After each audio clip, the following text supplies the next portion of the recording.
Hello, ladies and gentlemen, boys and girls, all Whovians alike. Welcome to the Legend of the Traveling TARDIS. My name is Christian Basil. If you just joined us on our review and going like, wait, there's another episode? Yeah, you're getting a 2-for-1 for free. You're getting a 2 episode for tonight. We already reviewed the Christmas Invasion. We had a good time doing it, but now at this moment we're going to be also reviewing 14's, I guess for a better term, kind of full episode, little minisode, I should say. We're going to be reviewing that video, Destination Skaro. We'll talk about it a little bit more. We're going to review that, and for those of you not familiar with it, we do our reviews 1 through 10, 1 being bad, 10 being great of TARDISes, and all the numbers in between. Thing was, we were all in a hurry to get over here. I haven't done that, so we're actually just going to do... We're just going to go loop-de-loop as far as the reviews, and we are going to be discussing a little bit about what Russell T Davies said about Davros going forward. And don't forget, I'm doing your chat, so if you want to put me to the test, let's do it now. So thank you, everybody. For those of you joining us for the first time, welcome. And for those of you joining us after that episode that we just did with the review of the Christmas Invasion, thank you so much. Here's the team. Just to get it, let me go ahead and put their mics back in. Look at that. Look at those pretty people out there. And because we're on a tight schedule, we're just going to try to keep this to an hour as well. Let me go ahead and introduce the panel. Of course, love that. Love that, Mark. Right, you know the Grinch who stole You got Christmas. the memo. I got the memo that we was doing Christmas Invasion. I missed it. You heard about the Grinch who stole Christmas. I'm the candy man who steals your candy. Oh my goodness! For Reverend, I stole his moon pie. Jeez. Wow! So he's got no. Mark, I'm deathly serious. If you want to be a billionaire, start a ranch store in the UK somewhere. You know you're going to make a killing out there for crying. You know how much I love my ranch, but I also love my candy as well. I went to do the candy flavored ranch sweet. I am totally shocked if they haven't yet. Speaking of totally shocked, we're going to bring in Nick Smith from Nick Smith Films. I'm just thinking here, fish fingers and custard, maybe. Hey, Nick, thanks for coming back. I'm glad to be here. Awesome. Yes. And I don't have any candy. Oh, I'm sorry. No candy to show you. I'm sorry. No, it's not the candy. I just caught Mackenzie in mid-drink. Mackenzie Floor from the Right of Wands and the Binge Watcher's Guide to Doctor Who. Check her out on her Twitch, twitch.tv/Mackenzie Floor, so we can all harass her together as she's playing video games. That's what I do. I just go in there and just like, okay, I've got... What's that thing that they call it? Where you accumulate when you keep chatting and stuff, and you can use that to put up exterminate and stuff like that. Yeah, they're called points. The redemption points. Oh, they're just points. Okay. Yeah. No frills out there. Yeah, I collect enough points and I can just throw in some really good stuff out there. But check her out on the Twitch TV out there. And another person you really need to check out is Kevin Reese. Husband's Talking More or Less, or for better term, X is for Show. How you doing, Kevin? Yes. Thanks for joining us on this episode as well. Yes, excited. It's a busy week. There's so much going on and so many reactions in only 5 minutes. So and only exactly. That's how we roll around here. Speaking of how we roll, we want to welcome back Nisha T. Mulchin, better known as our APRN. And if I say registered nurse, is that not? Nope. I'm a nurse practitioner. And definitely want to check her out at diverselygeek.org. Diverselygeek.org. She also has her YouTube channel. She puts out episodes, and she is definitely somebody who is known to talk about mental health. And if you have any issues, this is the woman to speak to. You know, just even if you want to chat out there. How you doing, Nisha? We miss you. Oh, I'm doing amazing. I missed you guys. I've been trying for a year to be back on the show, so I'm so excited. Especially you went to California for a while. How was that? I did. It's really different.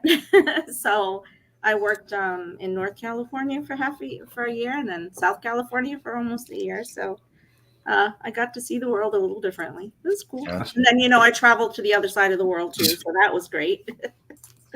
Tasty Cakes. There he is. Tom, the hashtag guru out there. Check him out on his YouTube channel. Roger says, where are the aspirin when you need them? Tasty Cakes out there. And there's Beowulf. Hey, you doing, Beowulf? Andrew here. RTD had stated, you know what? I'm not, it's not that I'm going to do. I'm going to just mark it so we can talk. I want to discuss this later on. Let me go ahead and get the introductions out there. And don't forget to be part of the chat. If you have any discussions, I already see that President Lemon has already put in a rating. If you want to put in a rating now, we'll definitely get to them. But we're going to go ahead and put up our ratings as of now. Let me go ahead and pull this up in just a second. And because I was not able to do the ratings, you're going to hear it live as I write them down. And we're going to be going in order of lowest to highest. So, Mark, what would you rate? 4 or 5. 4 or 5? 4.5. Okay. Nick, what would you rate the episode? I'll give it a 6. Give it a 6. Nisha. I am between a 7.5 and an 8. I like it.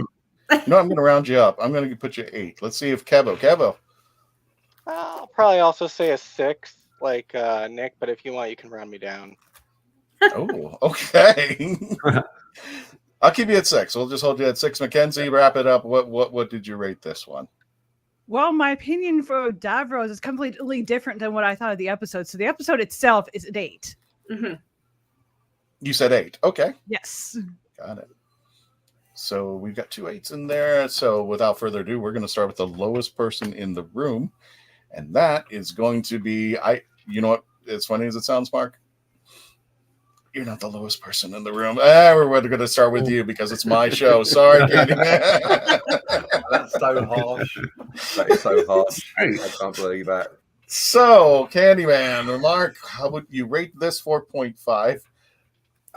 Were you being generous with that half marker? Or are you just I was actually. I was like 4, maybe. Oh, it just didn't gel. Okay, the Dalek was good. I know the Dalek was custom built, handmade. So the Dalek was good. That's 1+ thing. But all the actual episode, going to Skaro, Davros talking to his right hand man who didn't really know anything, like middle management. It was just like, it was basically for a moment, it was like children need special episode. So let's get it right. It is a mini episode. Russell T is supposed to do it as supposed to be serious, but every time we've done mini episodes for either children need or comic relief in the UK, it's got funnies, it's very childish, it's very not worth the time. I think the only best one I've probably seen of the mini episodes is either David Tennant and Peter Davison and probably the Paul McGann or mini episodes. The rest of them, you just go, okay, well, when we're going to get to the live special. The Dalek having a claw, but Daleks did have claws, especially in the 1960 films, so it was just nothing new. You know what I mean? Apart from Davros being out of his traveling unit, life support unit. We've still got the Khalid's 1940s German uniforms on. So yeah, it just wasn't nothing special to me. The only thing I did like about, apart from Dalek, it's probably the TARDIS' new paint job. And that's about it, really. The TARDIS paint job, I think that looks nice. I'm not sure how close it is to Jodie's or whether or not it's a different colour blue, because I know they like cycling the blue. Please steal my Tootsie Rolls, Cameron. Definitely, I love Tootsie Rolls.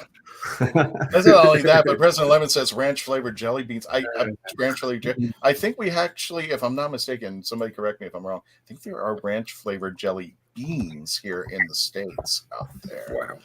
So that's the reason why I gave it a 4.5. It just, the storyline, it was just like, it was just mismatched. It was nothing new. We're trying to retcon Genesis of the Daleks, and Genesis of the Daleks was probably one of my favorite episodes, or is my favorite episode from the Fourth Doctor, when Tom Baker goes, "Have I got the power to do this?" Wiping out the Daleks, and then you get Russell T Davies comes in. Oh, let's retcon this. No, we had the same issue with what happened with Chibnall area. which we don't want to go repeat over again. So yeah, it's a 4 for me. It's a 4.5 for Mark, and I he's not the lowest number in this punch out here. But yeah, and oh, thanks, Michael, with that. Yeah, I don't know if you saw the new intro, but yeah, we got a new intro, and we're hoping to have. I was hoping to have a festive intro by next month, but you know, I don't have a budget to do a damn You got thing. the hat. Yeah. Yeah, I got the hat. Yeah, this is what's going on for right now out there. Oh, we love you too, Tasty Cakes, an extra sports show out there. President Lemon, I only eat lozenges. Okay. To each their own out there. So we got a 4.5, and the next lowest score is a two-way tie between Kevo and Nick. You were both on the, you know what? Let's go clockwise. Nick, I'm going to go ahead with you first. You gave it a 6. I did, yeah. I'm really, I'm looking at it in a vacuum, you know, apart from any kind of fan commentary. So what do I compare it to? The other minisodes, the Children in Need specials, and they've all been better, really. This one seemed lazy. Candyman got into this a bit, you know, it's Daleks again, and RTD has said he wants to give the Daleks a rest. Maybe this is his way of doing it. Nothing new. The comedy seemed a bit forced, as if they'd added comedy music to make it more funny than it really was. So that didn't work, but it was great to see David Tennant, the TARDIS paint job. Why not?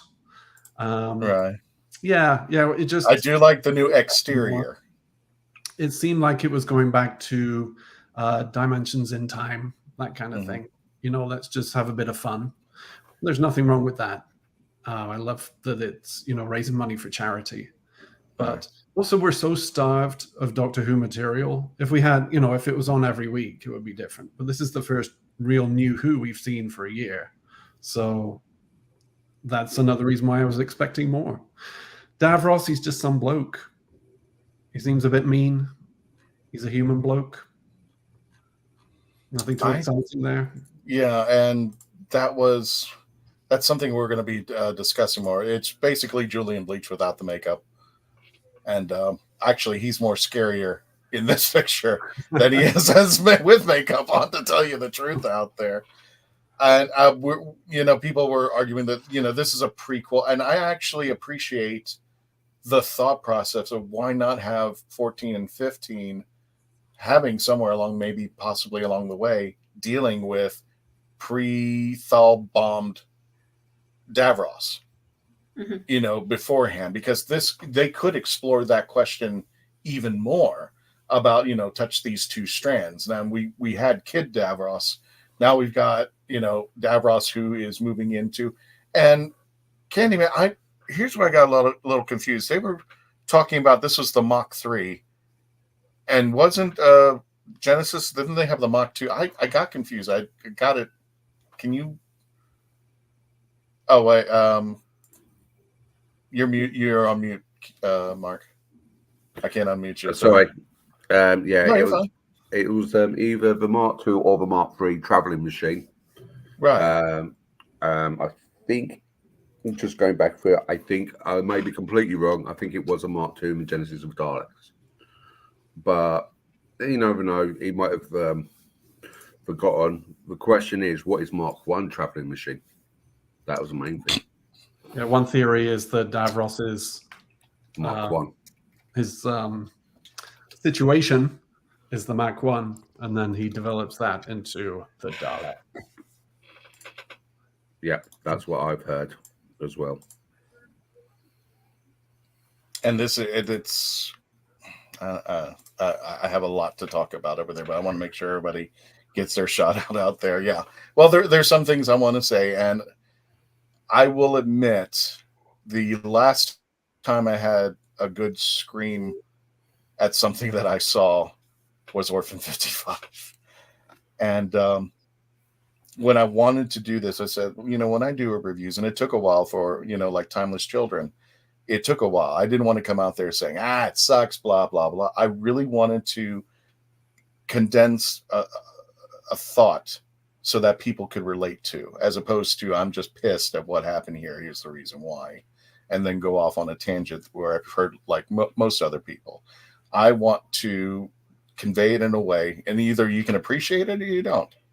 But I wanted to address things about what my grievances were with this episode. And there's a reason why. I'll explain down later. But let me see here. You know what? Let's go to commercial break. We'll be right back. When we return, we'll continue our review of Destination Skaro. I don't want to go down on a bad note, but like I said, Mark was not the lowest score in this room. But I want to address it to, you know, and I don't want to come off with he's just being a jerk about this. No, I have a reason, and you take it for what it will. But we'll return, and we're going to talk with Kevo next. And when we return, please continue to stay logged on, tune in. We'll be right back.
We are a touring acoustic duo crashing kitchens around the country. We go from house to house every Friday night, and we create music, we create food, a good time, we stream it live, and we do it for free. So now we're just really kind of like trying to develop it and build a community group that people believe in, then they'll help us.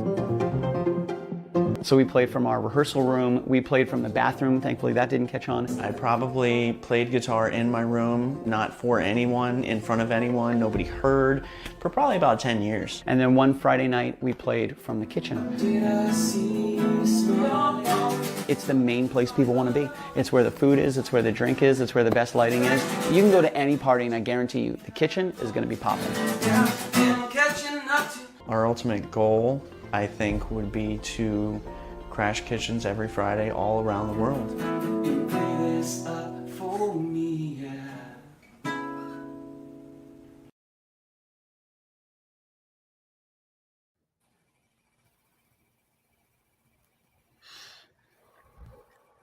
In the Traveling TARDIS, my name is Christian Basil. I'm the host of this show, and I've got a wonderful team. We're going to be reviewing Destination Skaro. If you're just joining us, we just gave a few reviews. We start off with the low numbers, and we get to the high numbers.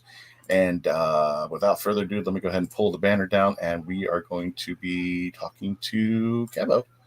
Kevo rated this a 6 as well. Kevo, tell us what you think, and let's go from there. You know, it's really tough because I spent most of that commercial break talking myself down from an anxiety attack. Because it's been literally 1,870 days of this. Literally since Chibnall debuted, it has just been negativity and snide remarks and absolutely no looking for the positive. And like it's actually taken a physical toll on me at this point. I threw up twice this weekend from anxiety. Because there is absolutely no patience, there is no consideration, there is no understanding, and you know, Kev, I Was mean, it something you I said? literally call Timeless Child garbage, and you literally do it every single week. And I have told you repeatedly that I kind of like it, and that I don't think it's that bad, and it doesn't matter. You say that you will engage with people, but you've actually never engaged with me about it. And I've tried, and you Okay. don't. And like it literally, it's hard to feel safe as a Doctor Who fan. Because you know what? I didn't think this was very good. I don't think Chibnall is great, but I can't even casually enjoy it without somebody screaming in my face, but it's garbage. Only stupid people like that. And I it's never across said that. so many. But if you're calling it stupid and someone says they like it, how is someone supposed to not feel like, well, then you must think I'm an idiot? And people actually do, and some people actually do. With say, forgiveness, I that's more of a you're projection. stupid for liking it. No, I I disagree. never said the words. I never came across that. I said, I don't want to be, and these are the words, unless somebody wants to correct me on this. I want to make sure that what I review, and this was the same thing with the Timeless Children, I could not, for the life of me, like I said, I screamed at the TV. You and I had different approaches on that. And when I come in here, I don't want to be, the one that goes like, well, everybody. And first of all, I never use the word stupid. And I would never call anybody here stupid, or any of our people who were in the chats. If they said, hey, Timeless Children was a 10, I have a personal feeling about that. And I'm sorry if it, begrudges, but I'm not, like I said, when I was trying to form my opinion about this, I don't want to be the other, the YouTubers who come out there and they're just pounding and pounding and pounding and pounding. And when I was watching other YouTubers, they're like, okay, so where is your, I want to present this. And I thought that's what I said. I want to present this in a way that people could understand me and not think that I'm just going to come out and irrationally go out there and But when have you ever presented the positive side of Chibnall? When have you ever presented the positive side of Timeless Children? When have you said positive things about these things? And again, it's been 1,800 days of this. I'm going to be honest. If I could find something positive, I would, and I couldn't, and I can't be forced. You can't force me to say, what do you think about this? Well, if I don't like it, I don't like it, and I'll walk away from it. And that's the thing. It's not to antagonize people. It's to say, listen, I made this decision. I said this, and, if you want me to stop saying it, fine. But then I'm not going to be candid to what I'm going to be saying next. If I'm going to hold back my punches and not say honestly what I think. And that's the whole purpose of Traveling TARDIS, is to say what I think. Now, I apologize if it came across mean, and I never said the word stupid. I never go out there and say anything condescending. That's the whole point of this whole show. The whole purpose is everybody comes in with an opinion, they talk it, and they work it out. But again, if I found something great about Timeless Child, I would have said it. And I can't be forced to like something or find something great in something that I don't. It's just not going to happen. That's all. But sorry, if it came across that I made you feel stupid, no. That's not what I was doing at all. In fact, I was saying I want to come across to the audience and say things that would make sense. That's all. Okay. Mm-hmm. So without further ado, let's go ahead and begin. Oh.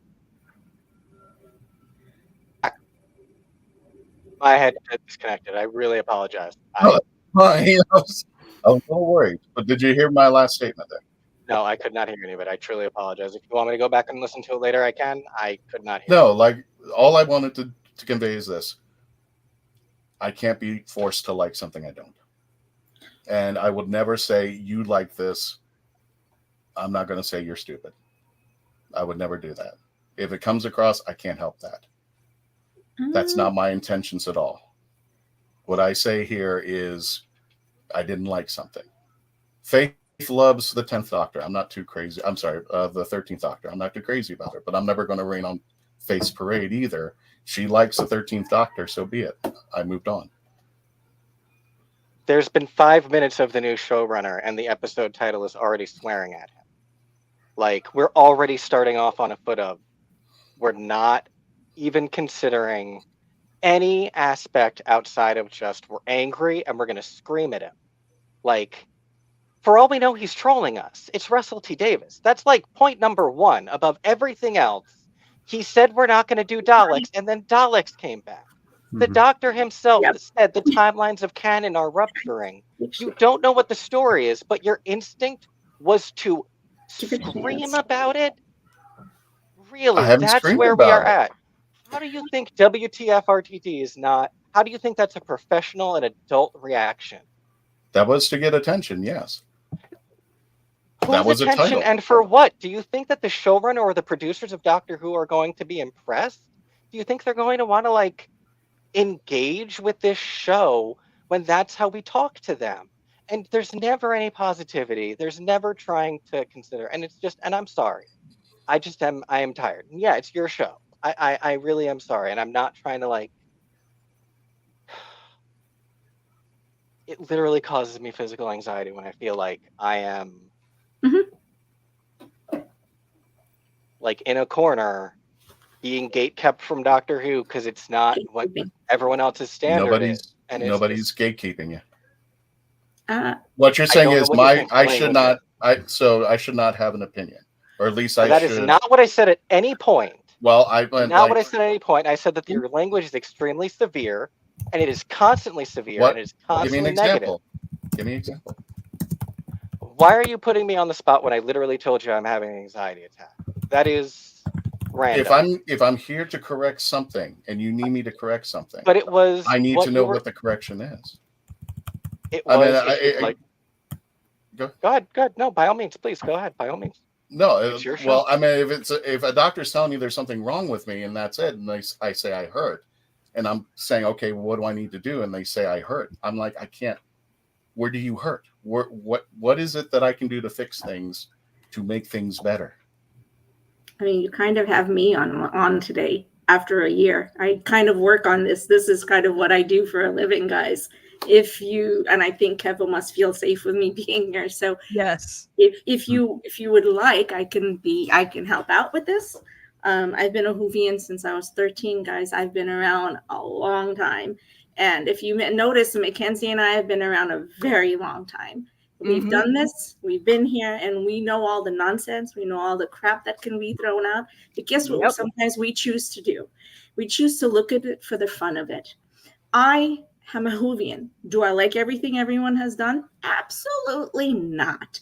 Do I choose to look at it and go, that was silly, that was tongue-in-cheek, but I'm going to wait to see where the heck this is going, because I think there was something fun about it. I was interested in where they went with it. Anybody who's ever heard me on this show or any of my shows knows this is how it works.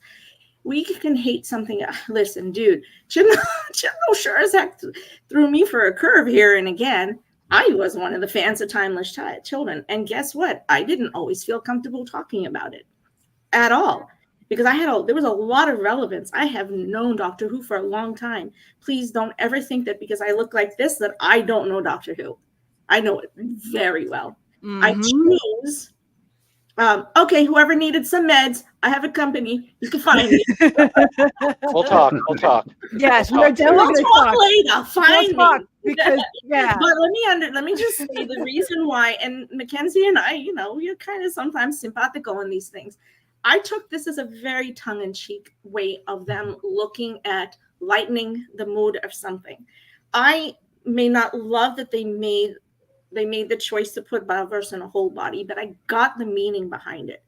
I also know this is Doctor Who and timelines change all the time. We are allowed to do that. It's part of why the show is so absolutely wonderful. It's part of why we love it, because of its unpredictability, because of its unexpectedness. And if it's unexpected and it goes in a direction that I really don't like, I'm going to go, but shoot, I don't like it. I hate that it undoes some things, but you know what? I'm okay, because we are now 60 years later and we're entitled to have newness. Newness is why things stay fresh. You may not love it. You may not love where it's been or where it's going to, but in this world, we also have to be willing to listen to, hey, Benny, thank you. Oh, Donald? What does my looks have to do with knowing Doctor Who? A lot. I've been in this Yeah. world a long time, and I won't talk about that right now. So that's for another day. So that being said, I liked it very much, and I gave it a fun score because I thought it was light. It gave me a sense of quirkiness, and I didn't want to lead into it too much because I don't need that. I just want to love Doctor Who because I love Doctor Who. Does that make sense to everybody? I just want to love something because I want to love it. That's what I'm here for. So there's no point in like bashing anyone's opinions on anything, unless they're being harmful. Don't harm people with your words and your actions. No good. But other than that, I take everyone's opinion to heart and I respect it and I learn. I listen to everything that Candyman said. I listen to everything Nick said. And I'm like, I get your points. Good points. I really totally get it. And I respect it completely. And in the same, I know you're going to respect mine, because I have the reasons for why I like what I did. I like David being quirky. I loved the slapstick. I didn't like the right-hand person thingy interaction. I was like, okay, that could have been done differently. They could have used the time better,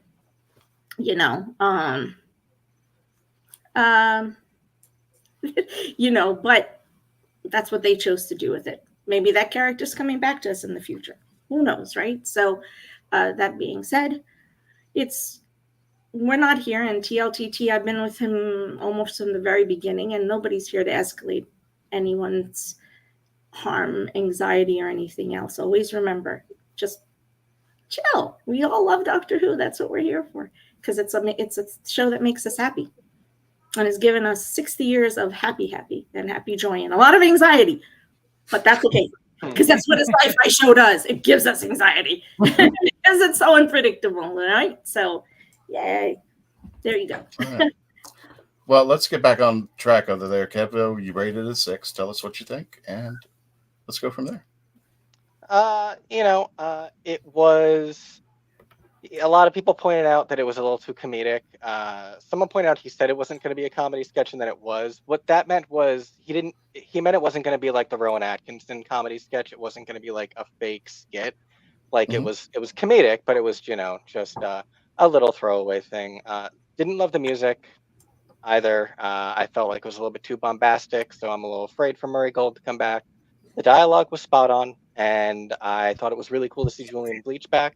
So I'm excited to see what other surprises there are. Cool beans.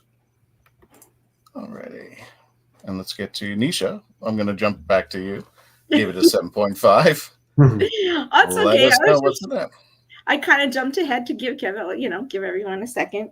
I actually agree with some of the comments that everyone's throwing in here. I wasn't so sure about that set. It looked kind of thrown together.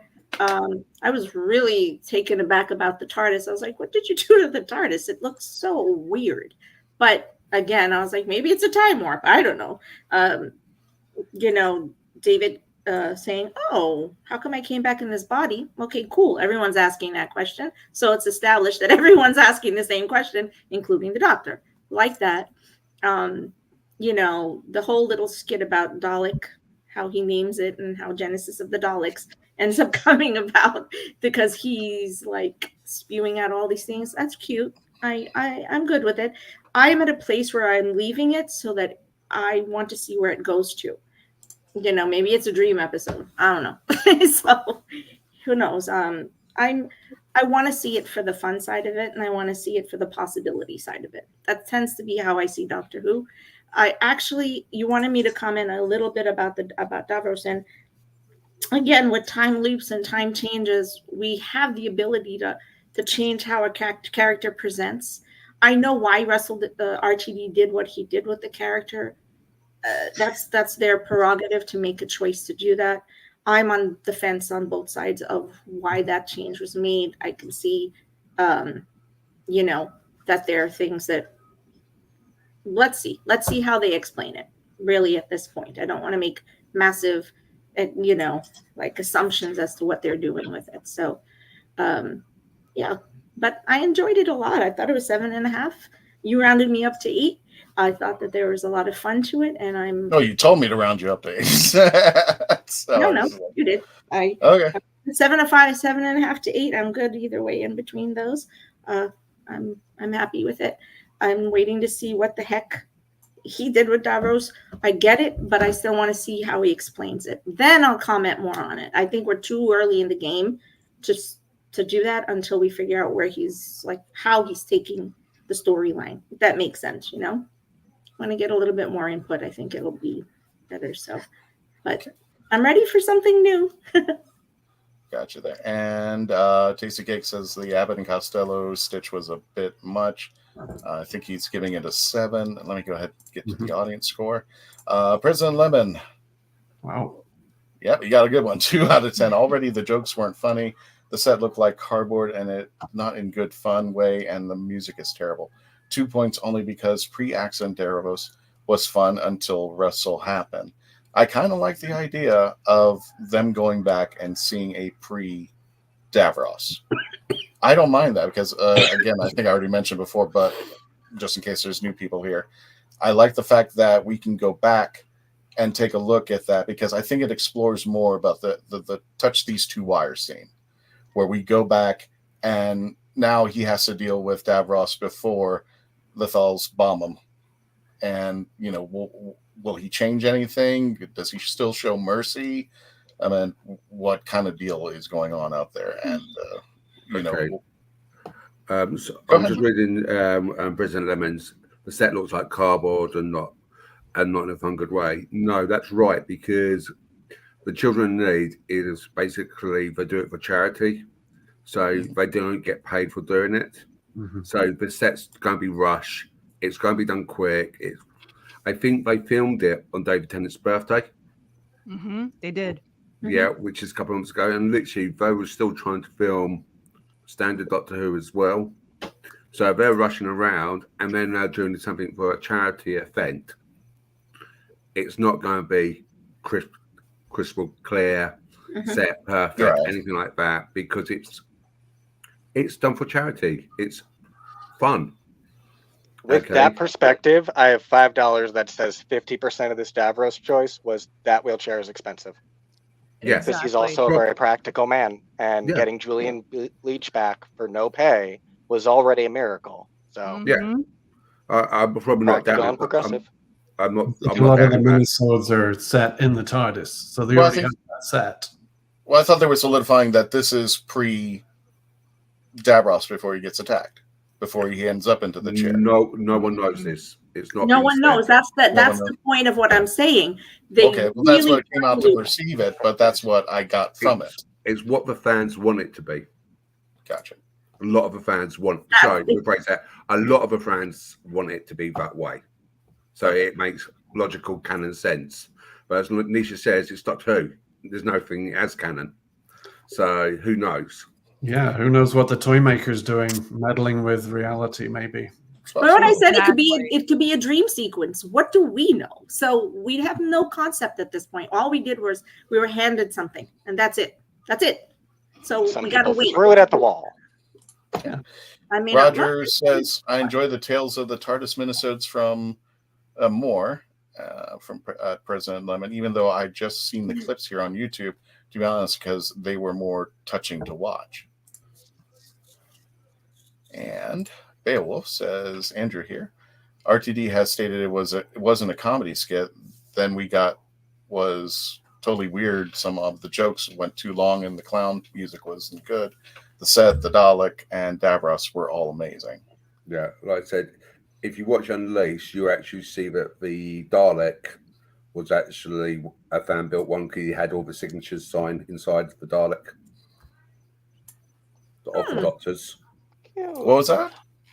Yeah, on the Dalek, which is on set, which is what you see.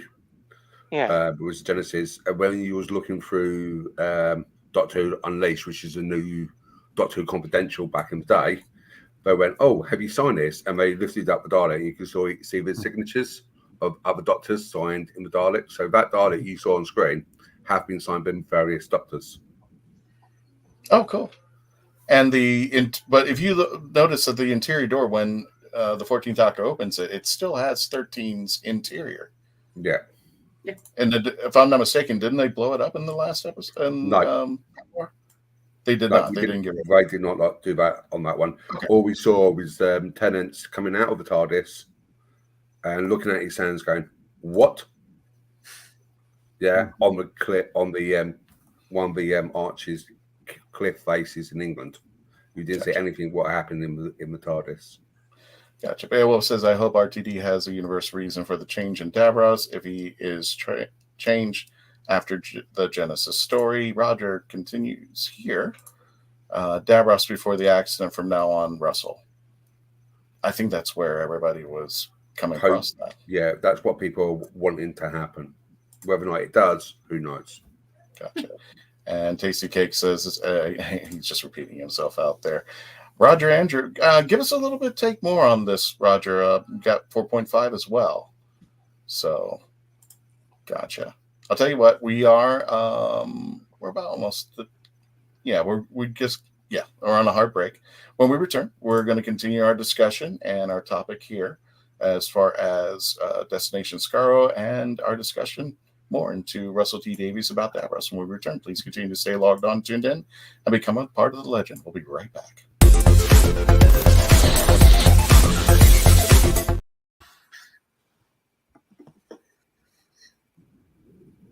Famous Faces and Funnies in Melbourne, Florida is leading the way in pop culture fun. From comic books and graphic novels to Funko Pops and collector's items, Famous Faces and Funnies has it all. Rick Shea and the professional team at Famous Faces and Funnies are friendly and knowledgeable. Whether you're looking for toys, props, collector treasures, or a new comic book, Famous Faces and Funnies is your one-stop shop. To find Famous Faces and Funnies on Facebook and Twitter, just type at FFF Comics. We are a touring acoustic duo crashing kitchens around the country. We go from house to house every Friday night and we create music, we create food, a good time, we stream it live and we do it for free. So now we're just really kind of like trying to develop it and build a community group that people believe in, then they'll help us. So we played from our rehearsal room, we played from the bathroom, thankfully that didn't catch on. I probably played guitar in my room, not for anyone, in front of anyone, nobody heard, for probably about 10 years. And then one Friday night we played from the kitchen. It's the main place people want to be. It's where the food is, it's where the drink is, it's where the best lighting is. You can go to any party and I guarantee you, the kitchen is going to be popping. Our ultimate goal, I think, would be to crash kitchens every Friday all around the world.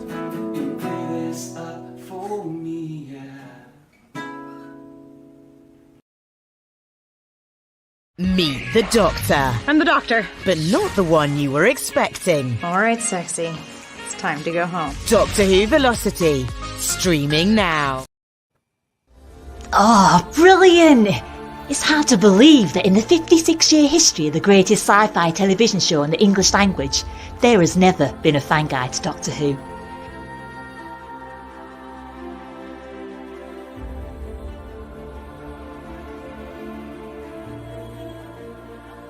The official books might give you what they think you need to know, but only a guide written by a true fan will give you what you really want to know. Join Whovian, the brilliant Mackenzie Flaw, as she takes you on an intensive journey inside the world of the first female Doctor. In the Binge Watcher's Guide to Doctor Who, Season 11. Right, let's get a shift on. Back to the Legend of the Traveling TARDIS. My name is Christian Basil. I'm the host of this show. We got a grand panel today. We got Kevo, we got the Candyman, Nisha, Nick, and Mackenzie all reviewing today. And don't forget to put your review into the chats as well. Let's go ahead and continue. Mac, you gave it a high score. You gave it the 8. I think you're the highest person in the room. Tell us why you rated it an 8 and tell us the good and what may not have been so good. Well, I share a lot of the same opinions that Nisha has, and I also share a lot of what Kevo has. I mean, I'm the person that I cosplay as a 13th Doctor. I go to book signings, and every single book sign I go to, I have one person that at least comes up to me and goes like, you know what? You personally destroyed Doctor Who. So I get it. I totally get it. What? You, Mackenzie, you just went up to Doctor Who and just smacked it around a couple times. I just laugh it off. I'm just Good like, you know what? I wish I had that power. You know? Okay. but I get it. I really do. The hate that has come from the Chibnall era is just ridiculous, and it has carried over. Unfortunately, I think a lot of it has to do with what RTD had said after this particular episode aired. I wish now that he had not said anything and just stayed quiet, because I feel that he escalated what a lot of people have felt about this episode. This episode, I love Genesis of Daleks. It's one of my favorite Tom Baker episodes, and I don't remember a lot of his episodes, but that is one that I absolutely love because it's one of the very first times you really get to see the Doctor struggle about committing genocide. And we know even now in this world, we're dealing with genocide right now going on worldwide. So the fact it kind of, I felt like that really called back to that episode. And so for me, I liked that. I had that.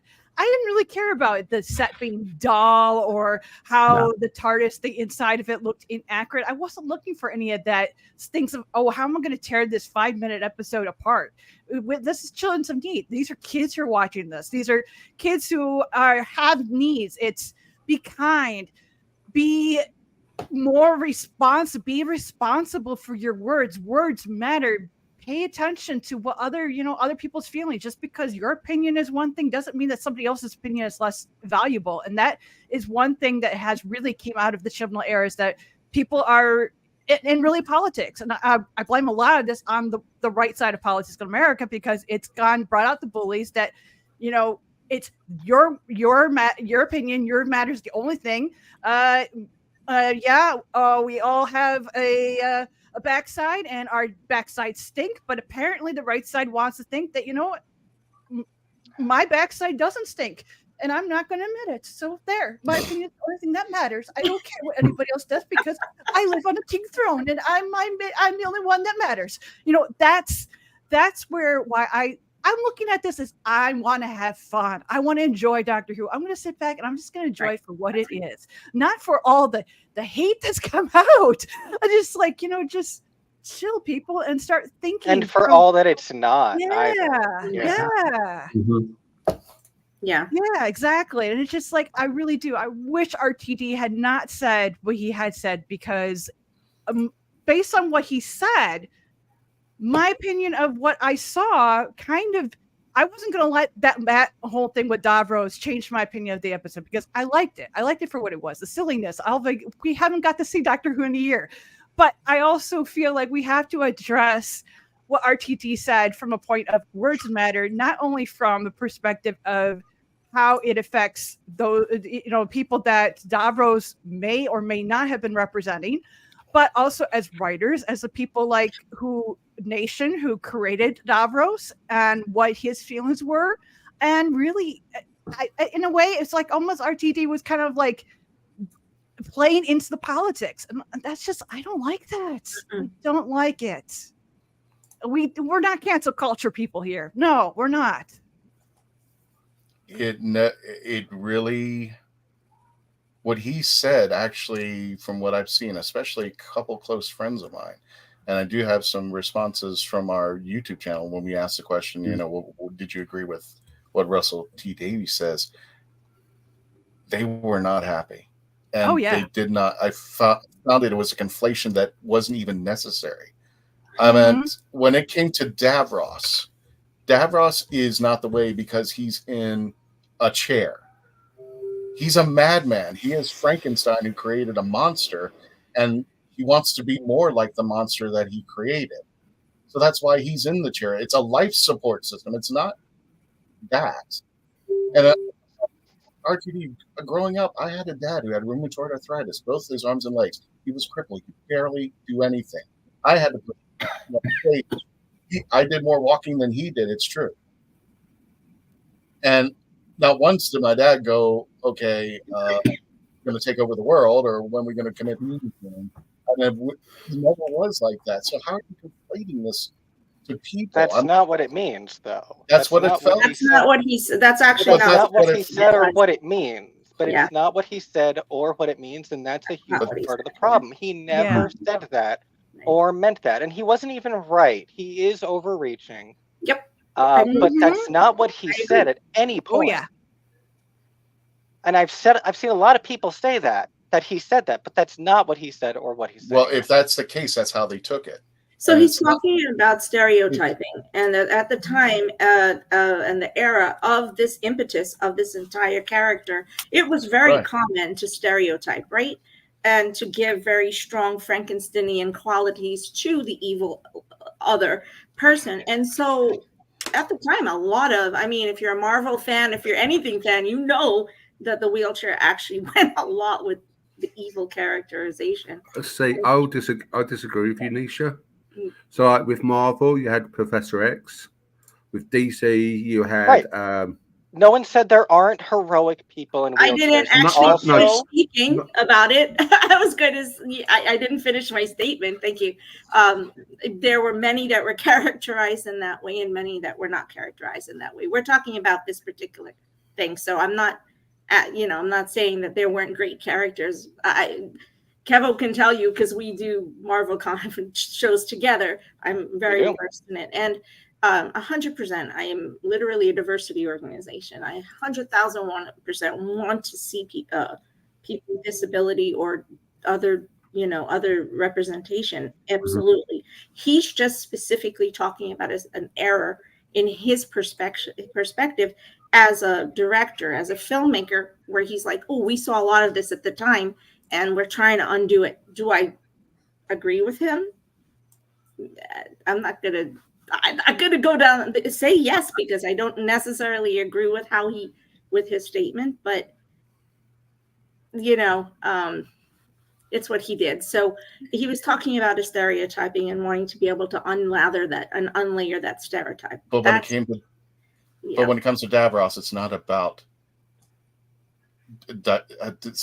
disability. It's about him losing his immunity. No, but one of the elements that they use to make you feel that he is creepy is the facial scarring and the wheelchair. Mm-hmm. Another example I thought of was the character of Dr. Finkelstein from Nightmare Before Christmas.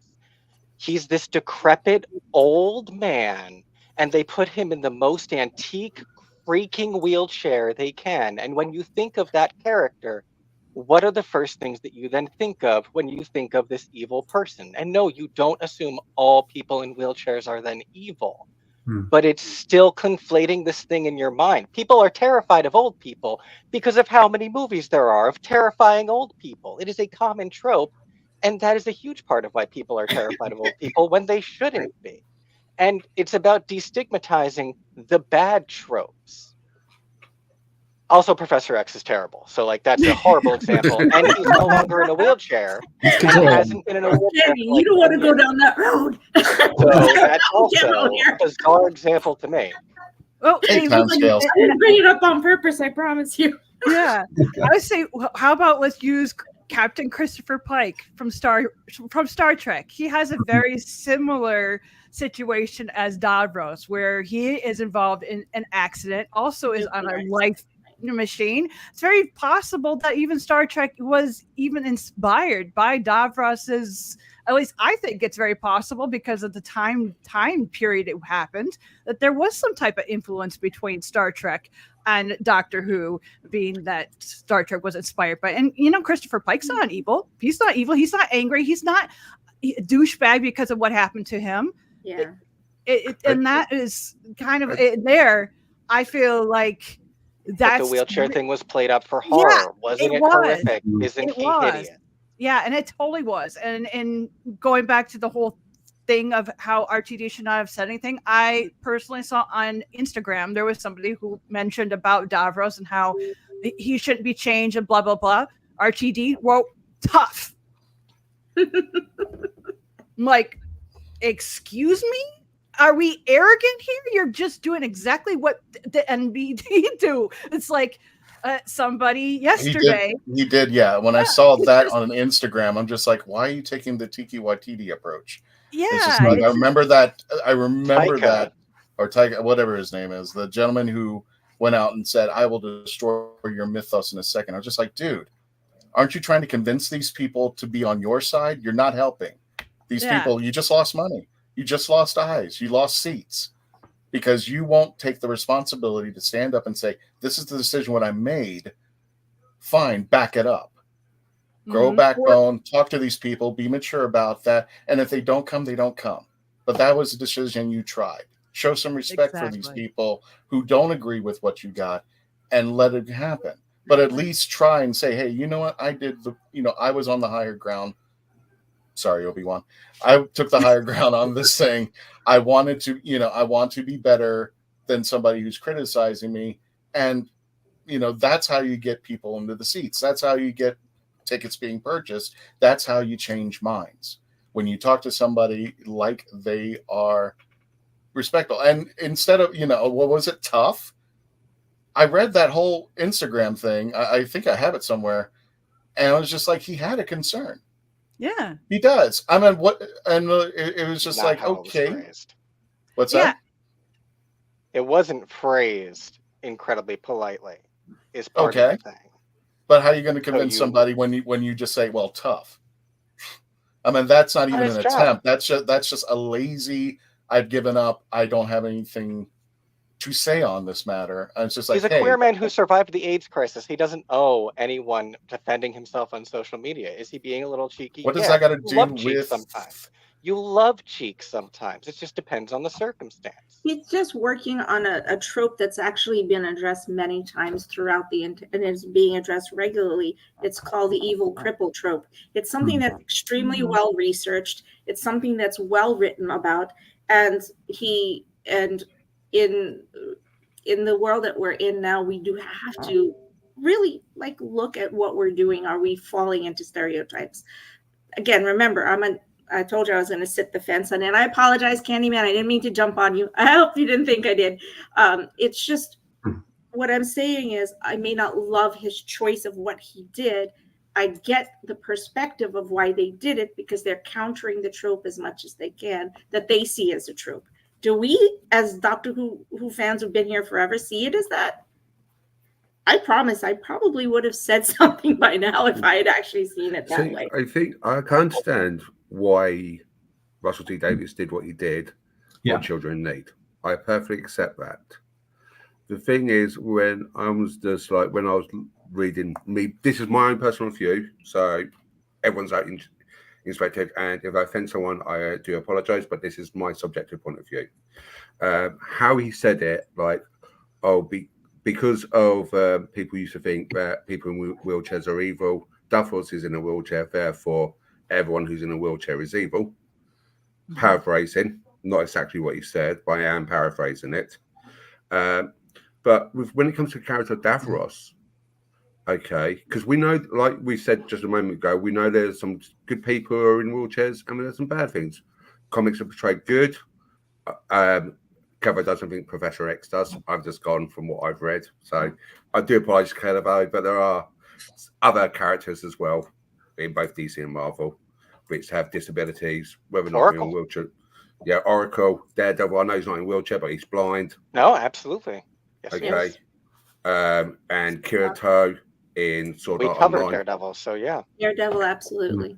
100%. And Kirito. Do you know Kirito in Sword Art Online anime? I don't know anime. Okay, so yeah. But I didn't hear you. I apologize. One of the things which wasn't addressed was post-traumatic stress disorder and how it affects someone.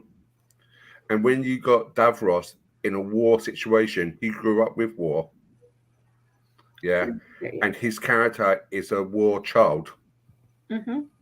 Okay. And and the genesis of Daleks and the Kalids are very, very 1940s Germany. Okay. It's going to affect him psychologically.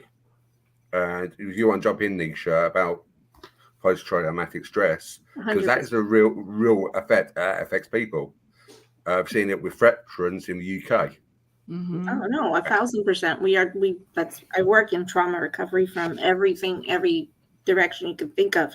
I think that the real beauty of Davros's character is that we addressed PTSD on a regular basis.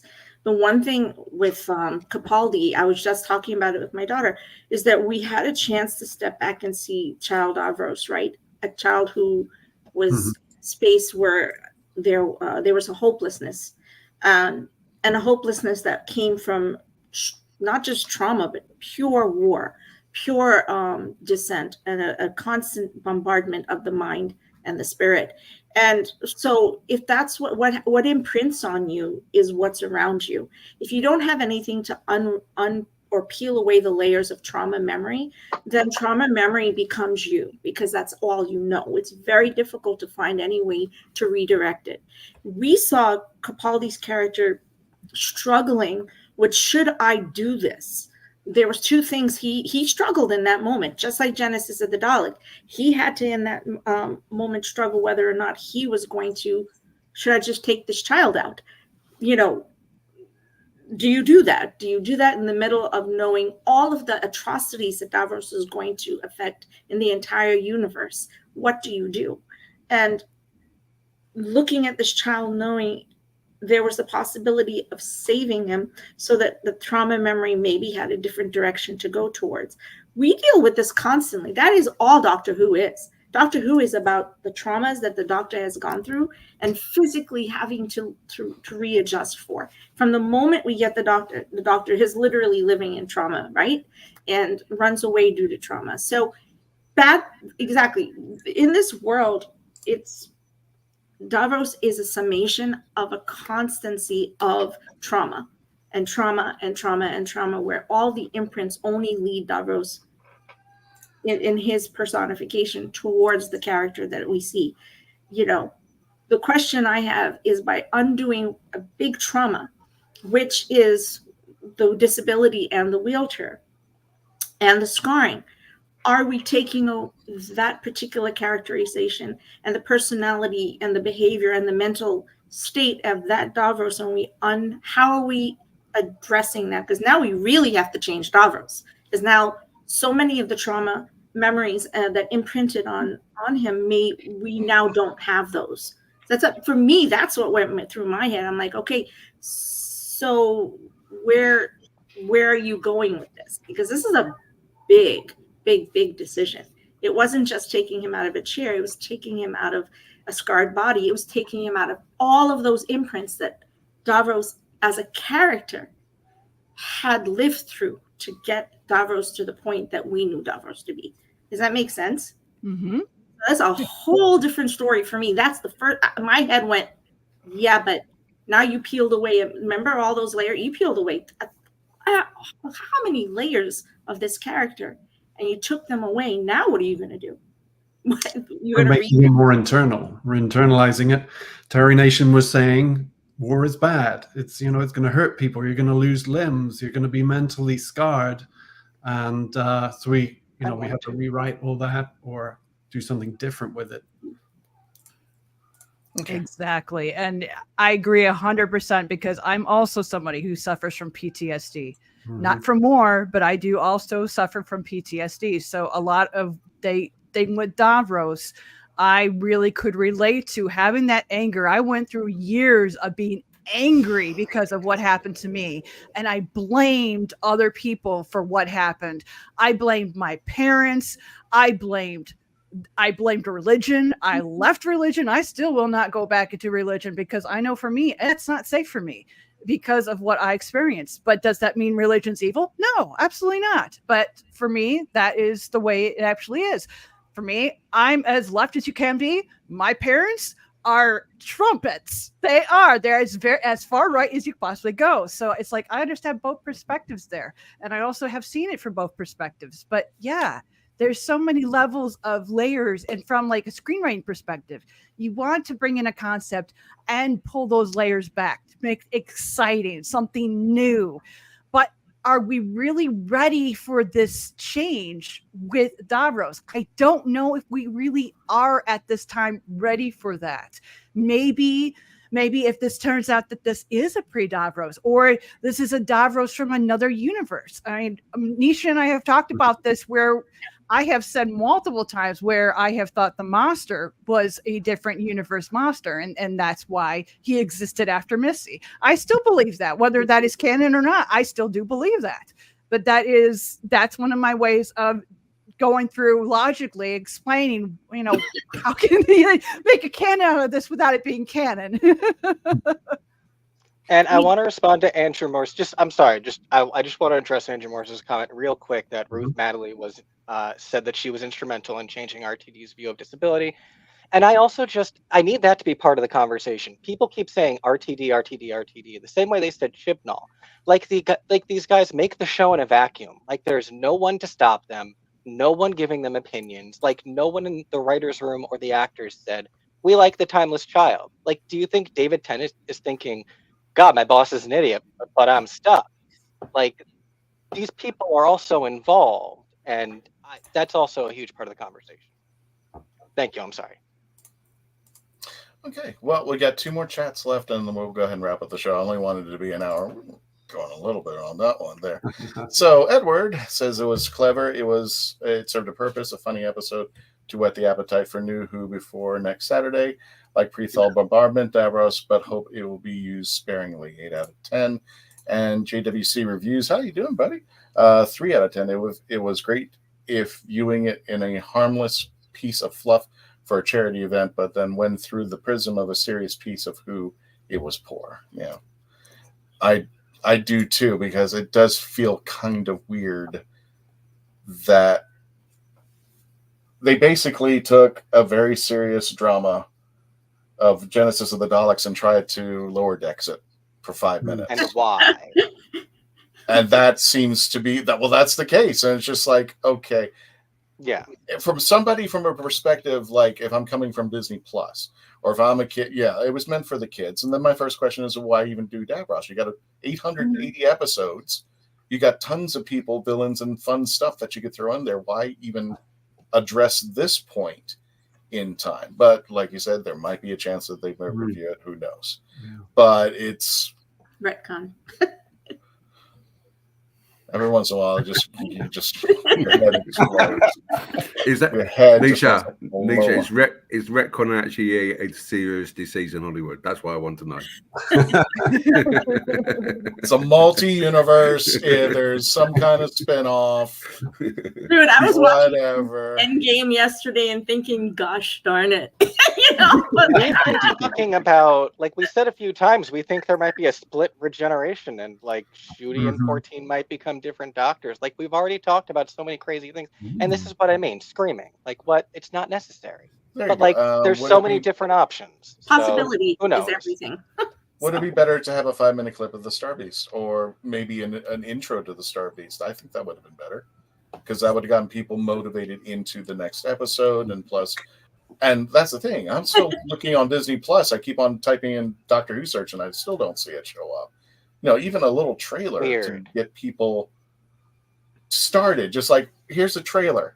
Here's our first entry. Go watch this, so that people can get into it. I hate to wait until Saturday for people to get involved, because there's not even a landing page. I haven't checked. There's not. I've been constantly on trust me, Kevin, on a daily basis. I type in the words Doctor Who and nothing. I get Doogie Howser. I get Doctor Strange. I get everything Doctor except for Doctor Who. And unless you're in the contract must hit at a certain day. Let's agree on this. If I have a big movie out, am I going to put trailers out? Am I going to put teasers out? Am I going to entice people so they can move over? Am I just going to go, well, it might be on YouTube, or it might be on the BBC, or it might be on BBC iPlayer? And it's just like, we should be getting stuff at least on Thanksgiving. At least let's start. We want it to be successful. Christian, if you can pull up Andy's message. I think that's true. I think this is more concentrated on shooting Gatwas rather than Tennants. Well, if that's the case, with respect, why even have the 60th anniversary go there? Start with shooting. Yeah. Well, to be fair, it might even confuse kids or the American audience who's never even heard the words Doctor Who in the same sentence. To put them into the 60th anniversary, be like starting somebody out with the Day of the Doctor. It's just like, well, what the heck is this all about? What's going on here? So many Tennant fans who are looking for this. So, and Donna, massive amounts of Dr. Donna fans out there who want this. No, they couldn't be silly enough not to put this up there. They should know better than that. But hey, what about you? I also wonder the BBC's end of it. I think there's a contract conflict somewhere. I'm sure there is, but I mean, if you're trying to attract people, come on. I'm sorry, BBC, Disney, you know better. You know how come on, people in the States. Come on, Christian. BBC still hasn't got the first episode yet. Shut it. Seriously, BBC has not got an earthly. I know. It's that's crazy. the thing. If I'm introducing something to something new, especially to a whole new audience in another country, who, you know, they're going to turn on and they're going to see Doctor Who probably flash up on that banner screen. They're going to be like, they might be interested, but wouldn't you want them to have something, an appetizer to bring them into the meal when it's finally landed? That's just my. I could be wrong, but that's how I would do it if I wanted something to come over here. According to the interviews I've seen with Russell T Davies and David Tennant, there's not going to be much difference between the 14th and 10th. The first special is going to be a nice gentle one, and then the second special is going to be, so they said, absolutely dark. Ooh. And the third special is going to be a roller coaster. That's what it's on at. If you go on YouTube, I can't remember. Kevin, do you remember what link I sent you? What I sent on the group, that when we both looked at the same time. Was it looking? Yes, the show video interview. Yeah. Yeah. If you look on the one show on YouTube, it will show you there. They're doing a lot of good interviews this week. All righty, gang. Well, it's that time. I think a future conversation that, thank you so much, Mark, for bringing up. I think delving much more deeply into the history of PTSD and Doctor Who has been something that I've really been trying to get done here for a long time, this team. And so, you know, I'm here. I'm finally kind of stationary. I'm hoping that we can actually bring this conversation to light, because I think people would like to, and we had great comments as we were talking. Some great comments going through. So I think that would be something that would be great for us to do when Christian has space. We probably have time before the new season. So, well, again, for everybody, thank you for joining us. For those of you who are new to the show, please make sure before you leave, like, share, subscribe to the Legend of the Traveling TARDIS, and that's how you help the algorithms. That's how you help us out become the #1 Doctor Who podcast out there. So if you haven't already, go ahead, subscribe out there on our YouTube channel. Also, don't forget, you can listen to us anywhere where you listen to your favorite podcast: iHeartRadio, Sci-Fi.radio. You can download the app for free: Odyssey, Spotify, Spreaker, Podbean, Player FM, and also, gosh, for those people who are really just, we're on TikTok, the Traveling TARDIS out there. Don't forget to check out Kevo on the Husbands Talking More or Less on X's for Show. Candyman, thank you for joining us out there. Don't forget to check out Diversely Geek, diverselygeek.org. Nick at Nick Smith Films, and the lovely Mackenzie Floor. Check her out on her Twitch channel and torture as much as I do. Because it's fun to watch, just throwing Daleks and weird crap up while she's playing. You're literally always on when I'm working. Not my fault. Christian, I know, just before we go out, can you just pull out President Lemon's thing? Yeah. Yeah, so when we got our first session. We got our first, okay, I'm here. I'm here for you people. They're all volunteers. I don't have insurance for all these guys. I'm already out of it. I'm in the UK, so it's NHS. I'm not sure that's a good thing about I'm ready. Let's do it. Big hugs to everybody, guys. I love you. All right, and we're going to go ahead and end the show. Don't forget again, before you leave, God, I can't even find buttons anymore. What am I doing here? I need Melanie and Dave back. Thank you for watching again. Like, share, subscribe. I can't do this job alone. No, what was it? I should not be able to handle power tools by myself. Thank you for joining us out there, everybody. And don't forget to like, share, and subscribe. Tony, please take us out. Merry Christmas. Happy New Year. Happy holidays. Oh, really, Tony? That.